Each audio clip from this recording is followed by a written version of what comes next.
One day, Edward was in the shed where he lived with the other engines. They were all bigger than Edward and boasted about it. "The driver won't choose you again," said Gordon. "He wants strong engines like us." But the driver and fireman felt sorry for Edward. "Would you like to come out today?" "Oh, yes, please," said Edward. So they lit his fire, made lots of steam, and Edward puffed away. The other engines were very cross at being left behind.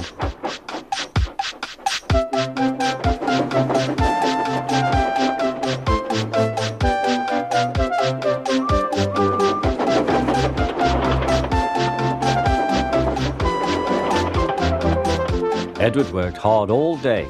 The coaches thought he was very kind, and the driver was very pleased.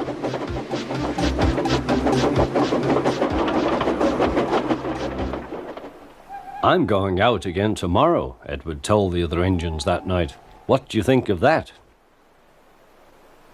But he didn't hear what they thought, for he was so tired and happy that he fell asleep at once. Next morning, Edward woke up to find nothing had changed. Gordon was still boasting.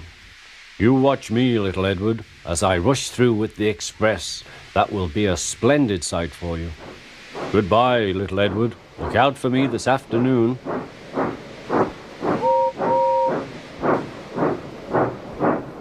Edward went off to do some shunting.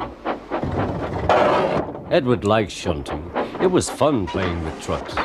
He would come up quietly and give them a push. Then he would stop and the silly trucks would go bump into each other. "Oh," they cried, "whatever is happening?"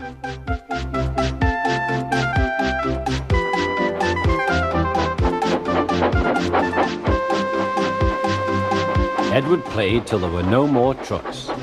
Then he stopped to rest. Presently he heard a whistle. Gordon was very cross.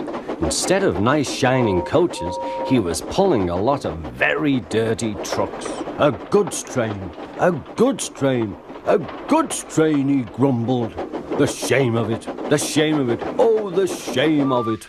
Edward laughed and went to find some more trucks. Then there was trouble. "Gordon can't get up the hill," the porter called to Edward's driver. "Will you take Edward and push him, please?" They found Gordon halfway up and very cross. His driver and fireman were talking to him severely. "You're not trying."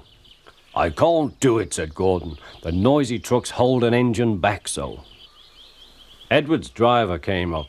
"We've come to push." "No use at all," said Gordon.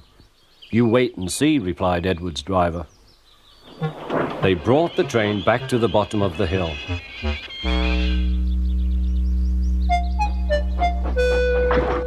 "I'm ready," said Edward. "No good," grumbled Gordon. They pulled and pushed as hard as they could.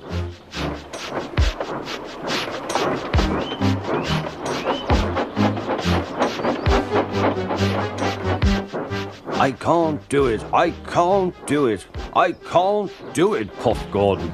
"I will do it, I will do it, I will do it," puffed Edward. Edward pushed and puffed and puffed and pushed as hard as ever he could.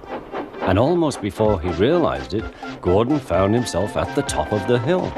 "I've done it, I've done it, I've done it," he said proudly. He forgot all about Edward and didn't wait to say thank you. Edward was left out of breath and far behind. He ran on to the next station, and there he found that the driver and fireman were very pleased with him.